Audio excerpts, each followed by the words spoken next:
Welcome. Uh, I've been working with the help of Honza Hubička on improving the GCC link time optimization so they can better handle the Linux kernel. Few years ago, there was a patch set by Jiří Slabý and few others that actually enabled compiling the kernel with link time optimizations. However, one of the major problems of the patch set is that uh, there was a requirement to mark a lot of functions as that were previously local to make them global or that they are actually required. Even though it's it seems that a lot of those could be automatically detected and handled better. This is actually not that many places where the changes were required, but it's still a bit too much for something that could be done automatically. And yeah, it was also and one of the problems of the patches is that even when I try to port these patches on the current kernel, uh, in some cases I wasn't able to do it in a few hours. So uh, at least now with these changes, it's much easier. So why do we actually need all these markings or changes? Link times optimizations allow us to see the whole program. For typical programs, we see the entire source code. We can change essentially anything as long as it behaves the same as the original code. Uh, for example, we can do interprocedural optimizations. In this case, we inline the random function, and then we can eliminate the interrandom because we know that there is nothing, no other place that calls the function. Normally, we could do it only with static functions, but with LTO, we know the entire program. We know that nothing's called that. We can eliminate it. Similarly, we have, for example, constant propagation. We know that the function is always called with, in this case, parameter 2. We can propagate it and don't call it with, and we can propagate it. In both these cases, and in the second example with the propagation, we need to rename the function or make it otherwise inaccessible, because if by some mistake there was something that would still refer to that, we would get the linker error and not miscompilation. So in all these cases, the problem is that the original function doesn't exist, which is fine if we know all the cases where the function is called, so we know that nothing else actually calls the function, but that was not the case with kernel. We could, for example, as one of the solutions, simply mark that every function is used, and that we cannot change its name. But because if we are referencing it from assembly, we can we cannot change the name. But that runs, and that would be a partial solution that actually is essentially used by Clang's LTO. But in GCC, it runs into another problem, and that is that we are separate. That the LTO is separated into several stages.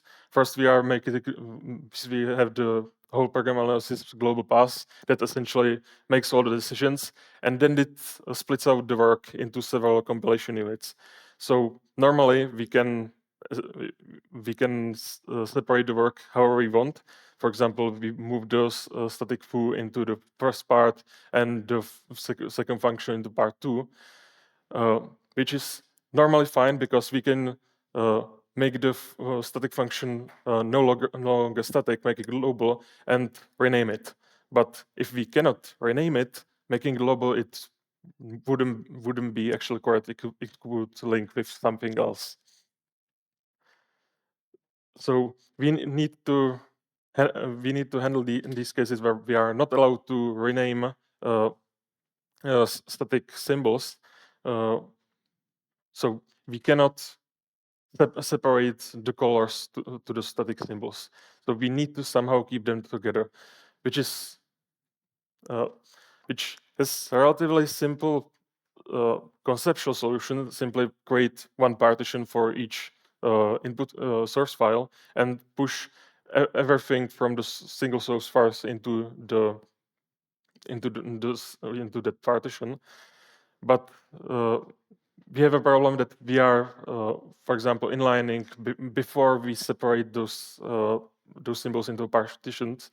So we first make this decision that we will inline the fn function into something else that is in part 2, for example, and then we can and then we will inline it, for example, in also in part 3, and then we don't have an option to put the static foo only in single partition. So we need to also do some prevention to not allow any inlining and any copies that would refer to the static symbol that would this way be inaccessible. So with that, we can now with this change we can actually now handle all symbols that we can mark any symbols as not allowed to be renamed, and we can handle that. The second problem, and actually the major problem, is top-level assembly. The first one is the classical inline assembly that is inside functions. GCC doesn't have an assembler inside of it, so it doesn't fully understand what this assembly mean. With the inline assembly, we have the markings that we are using the p variable, so that we know that we are using it. We can rename it however we want, and it works fine.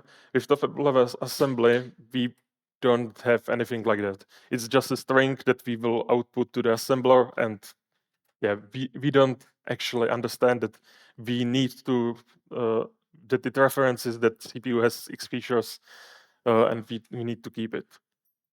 One of the solutions is to add something similar as the inline assembly, that we will mark all the places that we will actually use, but which is actually in progress and will be better than the solutions that that I have, but it requires some more manual changes.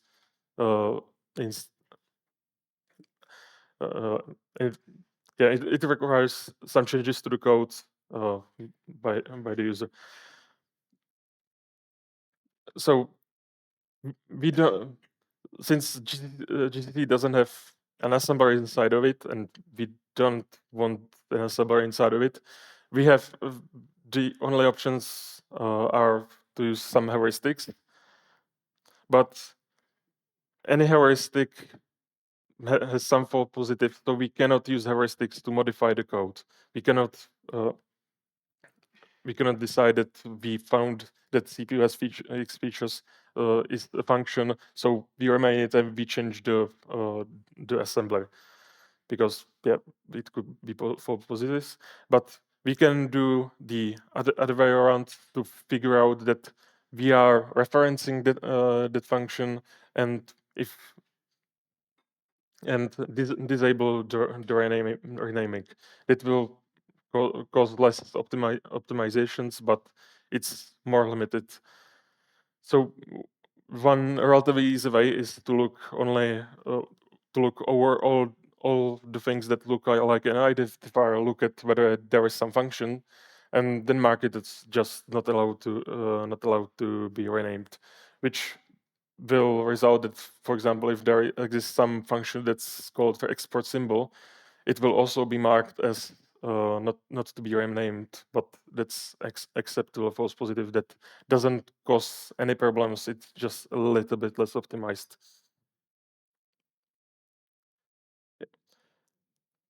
But another problem is that the GCC actually cannot know everything about the kernel, because we have this is the how the how the LTO works with Clang, having we reused it. That we first have the LTO that link compiles links most of the sources and creates VM Linux O, but we also have version timestamp that is linked separately to save some time. And we don't know anything about the version timestamp. So in these cases where there is version timestamp, or for example some linker scripts, we don't know what that reference is, and in those few cases we still have to mark that. So we actually can remove all the patches that are marked in red with this automatic detection. We don't need most of those markings. Interestingly, what, for example, remains is the no reorder marking, which in those few cases that remains are actually just marking that corresponds to the commands. So nothing really much that's quite problematic. So what is the current state? We have bootable kernel with missing some information, for example the CRC or BPF's type format. So for the kernel is fully functional. We didn't just have some essential debug informations, which isn't that it's not possible. It's just that wasn't priority for now. We have observed some size reduction of the BZ image for some combination of flags, especially with optimizing for size. We see some benefits.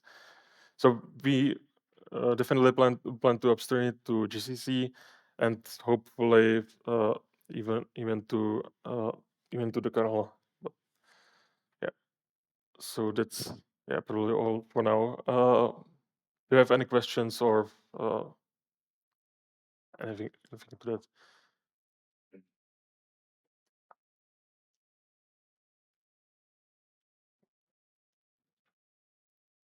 Okay, so my name is Jiří Slaví, and I have a question or note that it was not only that you have to mark something in the kernel. It was also that you mentioned on the last slide that the speed up is not so good. It's even worse than without LTO. So what actually is the problem, that it is slower, and do you plan to do something with that? Yeah, I haven't yet looked at the speed. I assume that it would be the similar speed as was in the original patches. I mostly look at the sizes, so that's to be looked at. But, yeah. Okay, yeah. So until you do something with that, I'm afraid that upstream will not accept the patches. Because yeah, there is no reason to accept those, because if I remember correctly, it's some years already. So the reason was, why would we do that? Because it doesn't bring us anything. It brings a little bit small binaries.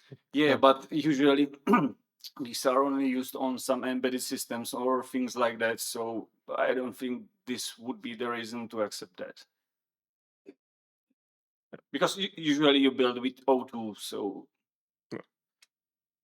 yeah, we definitely want to also look at that, but I don't have. yeah, I would appreciate it. Yeah.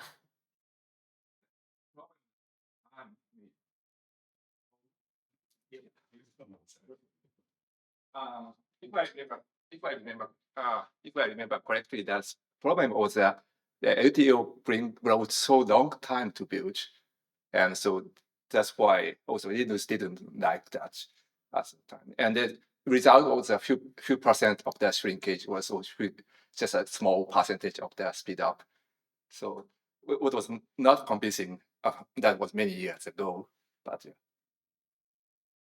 It was also the consumption of RAM, because you consume remember the numbers maybe in comparison with normal builds, it was like 1 gigabyte of RAM used in comparison to normal builds, which was, I don't know, 50 megabytes or something like that. The RAM, responding to you, the RAM usage problem is generally to do with the linker in use. Like, it's from the Rust side, BFD versus LLD. BFD uses more than double the amount of RAM, especially for just any like LTO optimization, anything. Like, there is actually certain packages we cannot build with the default linker because it just uses so much RAM. And so I think potentially using something like LLD would actually potentially solve that problem in terms of memory consumption. Like, it's like 50% reduction in RAM usage for LTO, and the performance gain is like, we're literally talking like 4-hour package build goes down to sub 2 hours just by swapping to LLD. So it's actually a very serious option that could fix that problem.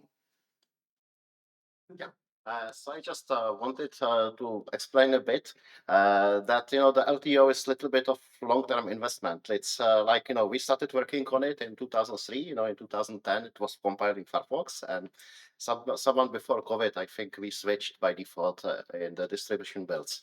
And one thing is that you get some immediate benefits like smaller binaries usually and a little bit faster binaries. So the kernel is exception, and we need to analyze it.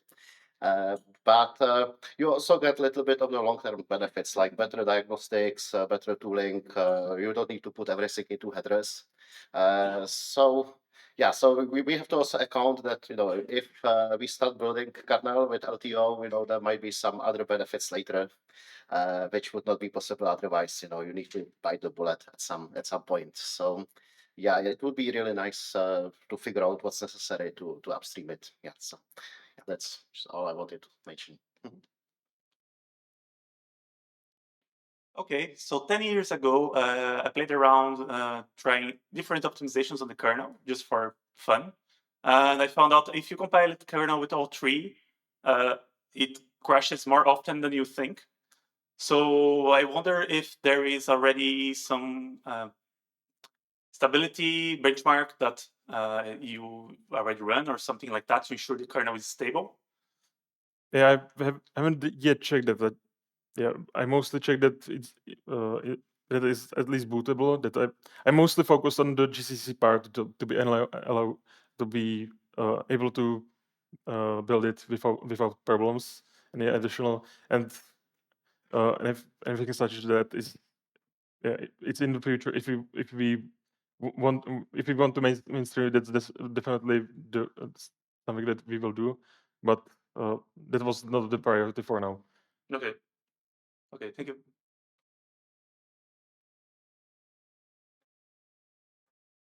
I have a remark and a question. The remark is on the file scope Assen that you quoted earlier. That has been advanced recently. You didn't mention it, I think. So that the compiler can actually be made aware of which symbols are used inside that Assen. I thought that I mentioned it. I definitely wanted. Okay, I may have missed it then. Yeah, I probably missed. So for now, it's definitely what we want to do, but I don't think we have the syntax that is allowed, but I don't think we have the code that would actually take what is written in the syntax and propagate it, that we actually need those syntax. Yeah, right. That's why I may have missed it. I would have expected kind of an example paralleling what you have on the slide, showing how it would look like using the advanced functionality. Yeah, it would be similar to the first inline assembly. Yeah. And the other one, a slide or two later, where you had this one exactly. What specifically is the reason that you do the LTO for a relocatable link rather than for the final link?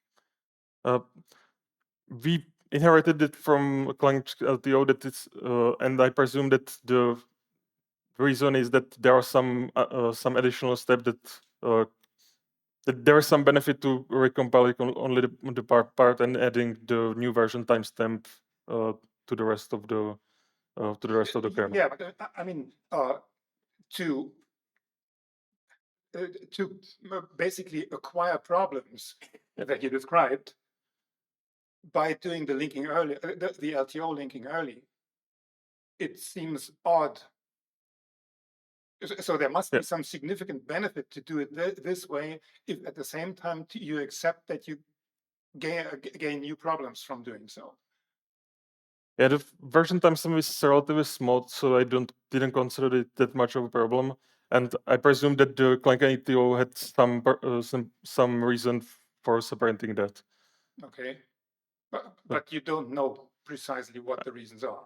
Yeah, because I mean, I'm mainly interested in the topic as a whole, because I'd like to do something about the entirely broken LTO on the Zen hypervisor. And seeing something unexpected like this, I'd like to understand why it is the unexpected way. Yep. But maybe we can take this offline, and I can talk to you later. Yeah, what I assume that the version timestamp essentially is the version of the kernel, so any change would change the kernel. So I presume that there are some changes that are not to the source code that the LTO compiles, but would change the version timestamp. So in those cases, there's some benefit to separate it. One of the explications I would have is that if you do a relocatable link enabling LTO, then much less optimizations would be done in principle, because the resulting object file still needs to represent the original object files, and not something where symbols went away or anything like that. You can do this final step of replacing symbols, as you described earlier, inlining and so on, really, many of those at least, really only when you do the final link, unless the relocatable link is explicitly told to relax the default behavior that one would expect. Yeah, we have the whole program option that allows it to assume that we have the whole program, and for the version timestamp we have to do it separately. Okay. Yep. Okay, thanks. Also, the version timestamp isn't actually the only problem. There are also some linker scripts that reference some functions from the source code. So those wouldn't be fully self-guarded. Which is another argument to not do it at the relocatable linking step, but at the final linking step. But well, I'll talk to you in private, I guess. Okay. On the last slide, you presented like one set of outcome numbers. Have you looked into non-x86 architectures at all the 3-4 others? And do you expect any of those results to like transfer or require, like more upfront work there? We just looked at the x86, nothing else. Just because other architectures are not, how to call it, there is not the code which have been put into x86. So you cannot compile other architectures with LTO.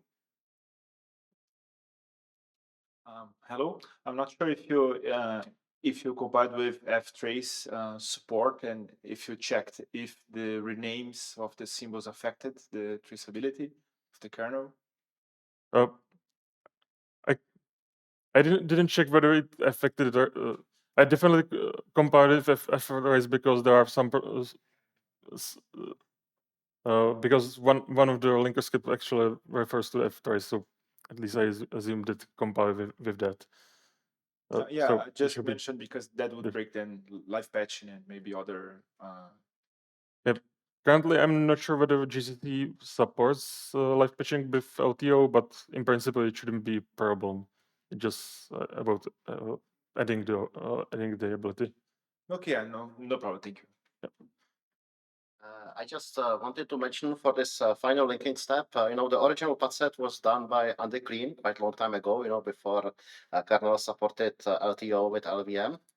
And so he was very closely following the build machinery of the kernel at the time, and he implemented features like this incremental linking of the object files. So since then, we also support incremental linking with the intermediate language, so you can link the vmlinux.o without optimizing it, and then optimize it later. So this might be something which might not be so difficult to change.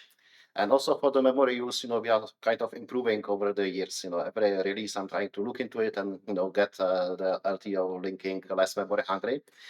So it should be better than it was like 10 years ago when the patch set was new. So that's only what I wanted to say.